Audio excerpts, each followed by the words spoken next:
It was a few days before Christmas in December 2007. It literally happened overnight. My mum was fine one day and in a lot of pain the next. So she ended up in hospital and we got the diagnosis then, and it really was that quick.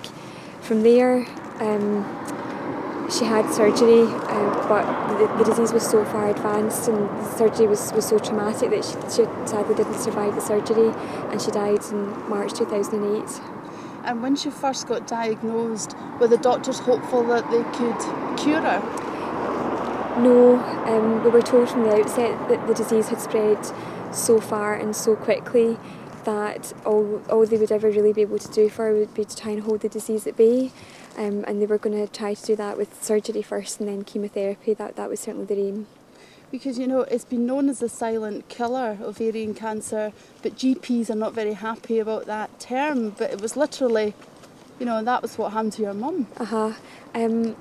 I'm aware that the medical profession are trying to get away from that, and I think it's great that there are a lot of charities out there now that are trying to get the message out there that the disease does have symptoms, albeit that they can be confused with other illnesses. But certainly for my mum, it really was that. It happened so quickly, and she did have symptoms of things that the cancer was confused with, such as IBS and trapped nerves in her back and things like that can be confused with ovarian cancer. And do you think if the doctors had got it earlier, they could have, if they hadn't have thought it was IBS or something like that, they could have done something? Or yeah, well, the message about ovarian cancer now is that it is treatable if it's caught early enough, and that's really the big problem about the disease, is that in so many cases it's not caught early enough, and by the time people present with symptoms that are then diagnosed as ovarian cancer, sadly it's too late. And I know it's a horrible subject to talk about, but how did your family, how did you handle that news? We were absolutely devastated. Yeah. And you didn't have long to prepare. You can never prepare for these things anyway. No, and I think it wasn't just the speed at which we got the diagnosis and that my mum went downhill so quickly, but that she didn't have long after that. That was quite shocking. And since then, are you and your family more aware of the disease? And, for yourself, do you have to go for regular checks? Yeah, we're certainly a lot more aware of it. In terms of checks, I know that there's still no screening programme for ovarian cancer, and possibly might not be, because the symptoms mask themselves as other things, and really all women can do is just be aware. That's really all they can do.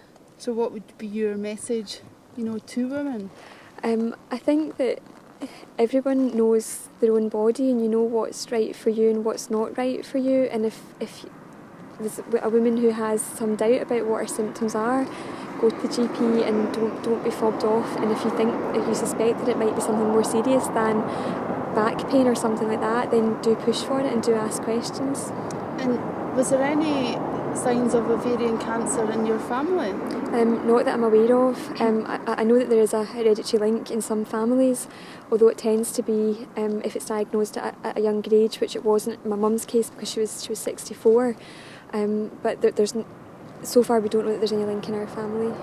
And it's 2 years to the day since your mum passed away. And how are your family getting on now?